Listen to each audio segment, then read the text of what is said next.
আসসালামু আলাইকুম। সবাই কেমন আছেন? আলহামদুলিল্লাহ আমরা সবাই ভালো আছি। প্রতিদিনের মতো আজকে একটি নতুন ভিডিও শুরু করেছি। এখানে একটা বড় হাঁড়ি বসিয়েছি আর এখানে গরুর মাংস ছোট ছোট করে কেটে রেখেছি ধুয়ে। আজকে তেহারি রান্না করবো, আশেপাশে প্রতিবেশীদের একটু দিব, ননাসের বাসায় পাঠাবো, দেবরের বাসায় পাঠাবো। এখানে আর আমার যা যা লাগবে বিরিয়ানি রান্না করতে, এখানে আদা রসুন ফ্রেশ ব্লেন্ডার করে নিয়েছি, এখানে টক দিয়ে পেঁয়াজ, আর এখানে বিরিয়ানির মশলা আমি বাসায় সবসময় রেডি করি। বিরিয়ানির মশলা জয়ফল, জয়ত্রী, এলাচ, সাদা গোলমরিচ আর দারচিনি একত্রে আমি এটা গুঁড়ো করে নিয়েছি। আর এখানে পরিমাণ মতো এখন আমি সরিষার তেল দিয়ে দিব। আজকে সরিষার তেল দিয়ে আমি বিরিয়ানি বা কিংবা তেহারি যা যেটাই বলেন, আমি সবসময় সরিষার তেল দিয়ে রান্না করি, তাহলে খুব খেতে মজা হয়। এখানে কথা বলতে বলতে পরিমাণ মতো তেল দিয়েছি। আমার আরেকটু লাগবে, যেহেতু অনেক পরিমাণে রান্না করব। আমি এখানে পরিমাণ মতো তেল দিয়ে দিলাম। এখন দিয়ে দিব এর মধ্যে পেঁয়াজ কুচি।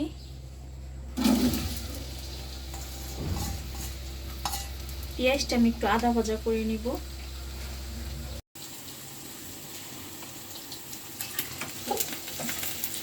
এখানে পেঁয়াজটা আদা ভেজে করে নিয়েছি। এখন এই যে মাংসগুলো দিয়ে দিব।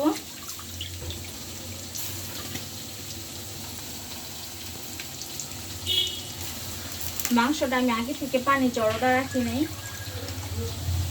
এভাবে দিয়ে দিচ্ছি পানি থেকে উঠায়া।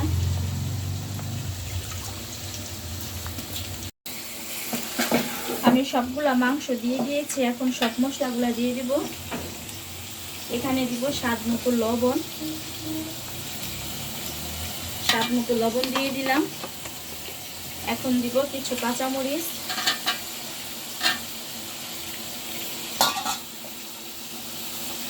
এখন দিব অল্প করে জিরা বাটা, অল্প করে দিব আমি জিরা বাটাটা।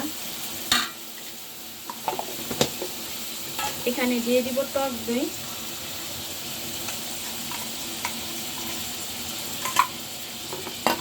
আর দিব এখানে বিরিয়ানির মশলাটা। এখন দিব ধনিয়া গুঁড়া, এখানে ধনিয়া গুঁড়া দিয়ে দিলাম 2 টেবিল চামচ।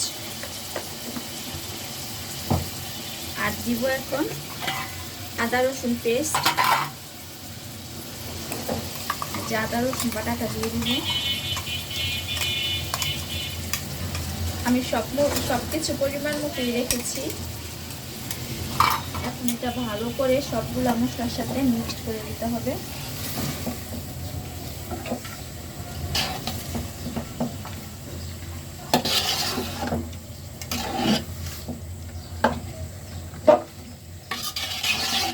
এখন এটা মশলার সাথে মিক্সড করে ঢেকে মিডিয়াম আঁচে রান্না করে নিব। প্রায় 1 ঘন্টা আমি রান্না করে নেব। এটা ফ্রেশ মাংস, গরুর মাংস, সময় লাগবে না। যেহেতু ছোটো ছোটো করে কেটেছি, বিরিয়ানির মাংসটা সিদ্ধ হইতে আমার বেশি সময় লাগবে না। আর এখানে আমি অল্প করে একটু পানি দিব।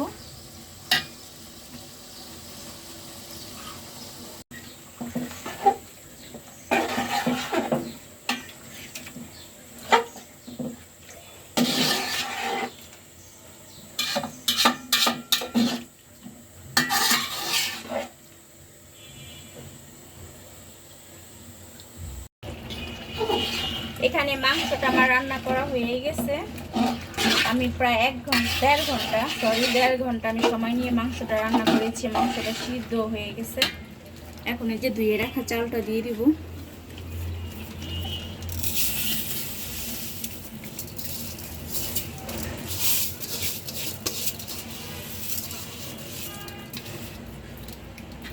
এই চালটা দিয়ে আমি 5 মিনিট চালটা একটু মাংসের সাথে ভালো করে মিক্সড করে একটু ভেজে নিব। চালটা মাংসের সাথে একটু ভালো করে ভেজে নিয়েছি। এখন এই যে এখানে গরম পানি দিয়ে দিব পরিমাণ মতো। আমি 2 কেজি পোলার চাল দিয়েছি।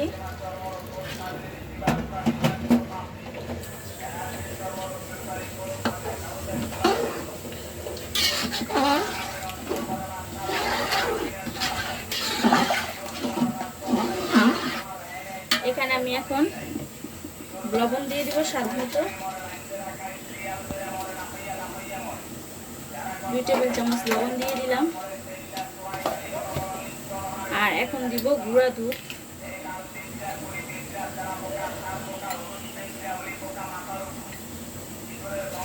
এখানে 3 টেবিল চামচ গুঁড়া দুধ দিয়ে দিলাম।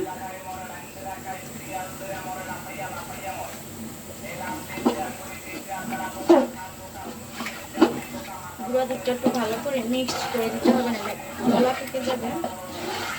এর মধ্যে আমি কাঁচামরিচ দিয়ে দিব। এখন দিব চিনি।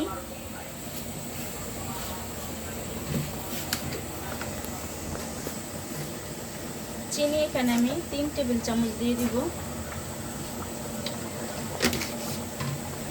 আর একটু টেস্টিং সল্ট দিব, বেশি দিব না, অল্প দিব। যতটুকু পরিমাণে টেস্টিং সল্ট দিয়ে দিলাম।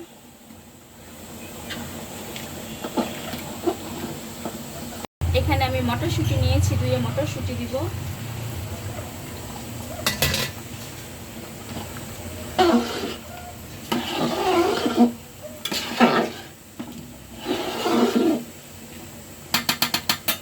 আর এখন দিব কেওড়া জল।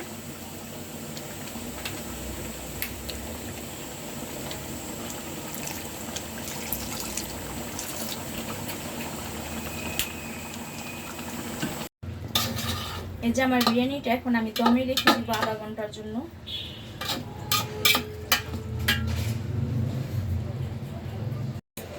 আমার বিরিয়ানিটা রান্না করা হয়ে গেছে আলহামদুলিল্লাহ। তাড়াতাড়ি 4টার মধ্যে বিরিয়ানিটা রান্না করে ফেলতে পারছি। এখন সবাইকে দিয়ে দিব। আমার সামর্থ্য অনুযায়ী আমি একটু আয়োজন করেছি।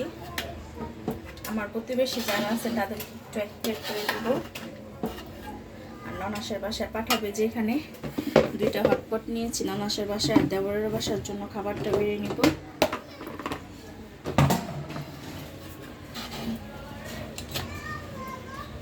এখানে যে খাবারটা বেড়ে নিয়েছি তেহারি, এখানে ননাসের জন্য আর এটা দেবরের জন্য। দেবর একা থাকে, দেবরের ফ্যামিলি খুলনা, আমার ছোট যা জব করে খুলনাতে থাকে, দেবর ঢাকাতে থাকে, তাই দেবরের জন্য এখানে বেড়েছি। আর এখানে লেবু, শসা, টমেটোটা আমি কেটে দিই নি, কারণ হাতে আরও 2 ঘন্টা সময় আছে। এত আগে কেটে দিলে পানি ছেড়ে দিবে, নষ্ট হয়ে যাবে। সালাদের জন্য এটা ননাসকে দিয়ে দিব। আর এটা যে দেবরের জন্য নিয়েছি শসা, লেবু, আর সাথে 2টা পেয়ারা। আর এখানে বড়ই ননাসের বাসার জন্য বড়ই নেওয়ার জন্য যে নিয়ে আসছে। এখানে বড়ই আছে, এখানে পেয়ারা আছে, আর এখানে আনারস। এগুলো ননাসের বাসায় যাবে। এখন সব কিছু আমি গুছাই দিয়ে দিব। এখানে যে খাবারটা বেড়ে নিয়েছি এটা বাড়িওয়ালার বাসায় দিয়ে আসবে। এখন মেয়ে একে একে সবাই বাসায় প্রতিবেশীদের দিব। ইফতারির পুরো ভিডিওটা আমি কন্টিনিউ করতে পারি না, ইফতারির সময় তাড়াহুড়া লেগেছিল। সবাই বাসায় ইফতারি দিয়ে নিজেরা ইফতারি করেছি। আমরা সবাই আজকে বিরিয়ানি দিয়ে ইফতারি করেছি। ইফতারির পর রেস্ট নিয়ে এই যে এখন রাতের সাহারির জন্য রান্না করতে আসছি। রুই মাছটা আজকে সাফনের আব্বু রুই মাছটা একদম ফ্রেশ তাজা কিনে নিয়ে আসছে, তাই আজকে ফ্রেশ রুই মাছটা একটু ভেজে নিচ্ছি, হালকা ভেজে নিচ্ছি। এখানে সিমের বিচি, এটা আমি ফ্রিজে ফ্রোজেন করে রেখেছিলাম, এটাই নামিয়ে নিয়েছি। সিমের বিচি দিয়ে, আলু দিয়ে, আর এখানে টমেটো দিয়ে আজকে সাহারির জন্য রুই মাছ রান্না করব। এখানে মাছটা ভেজে উঠায় রাখছি, আর এখানে পেঁয়াজটা ভেজে নিয়েছি। এখন মশলাটা কষাই নিব।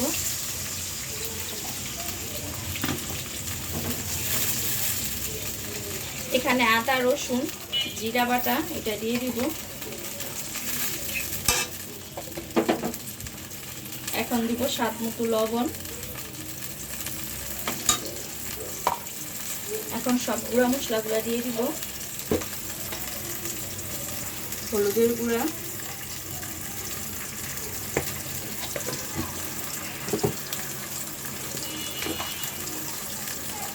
মরিচের গুঁড়া দিব, আর দিব ধনিয়া গুঁড়া,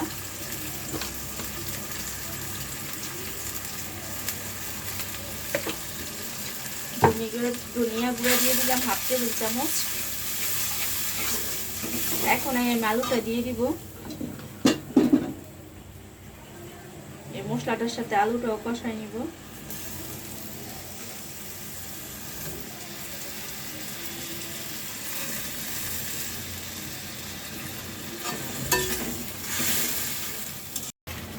আলুর সাথে মশলাটা কিছুক্ষণ কষিয়ে নিয়েছি। এখন এই যে সিমের বিচিটা দিয়ে দিব। সিমের বিচিটা দিয়ে আর একটু কষায় নিব।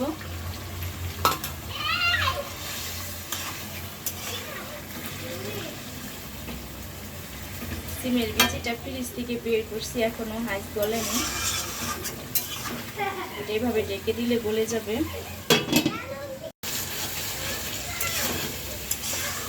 সিমের বিচি দিয়ে কিছুক্ষণ কষিয়ে নিয়েছি। এখন ঝোলের পানি দিয়ে দিব।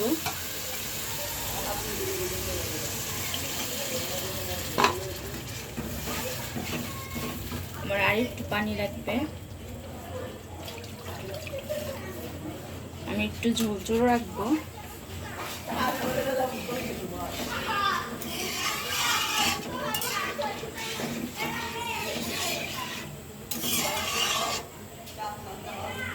এখন আমি উপরে ভাজা মাছটা দিয়ে দিব। আজকের রুই মাছটা অনেক ফ্রেশ এবং সুন্দর ছিল। মাছটা কোনো গন্ধ নাই। রুই মাছটা দেশি রুই মাছ। এখন আমি কেটে রাখা টমেটোগুলো দিয়ে দিব। কাঁচামরিচ আর টমেটোটাও দিয়ে দিব।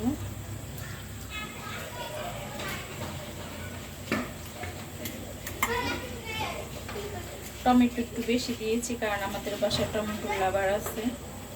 টমেটো খাই বেছে বেছে তরকারিতে দিলে।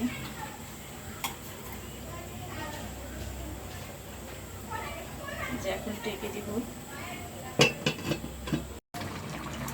আমি একটু ভাজা জিরা গুঁড়া দিয়ে দিব।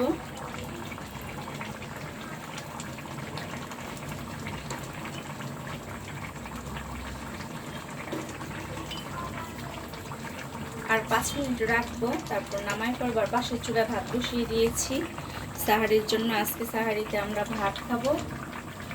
আর রুই মাছ দিয়ে সিমের বিচি দিয়ে রান্না করছি একটা তরকারি। এখানে আমার রুই মাছের তরকারিটা হয়ে গেছে। পাশের চুলায় ভাতটা হইলে আমার রান্না শেষ আজকের মতো সাহারির জন্য। আর আজকে একটি ছোট্ট ভিডিও আপনাদের কাছে শেয়ার করলাম। ভিডিওটি কেমন লাগলো অবশ্যই কমেন্টে জানাবেন। আমার চ্যানেলটি সাবস্ক্রাইব করবেন, আমার পাশে থাকবেন। আজকের মতো ভিডিওটি এখানেই শেষ করি। সবাই ভালো থাকবেন। আল্লাহ হাফেজ।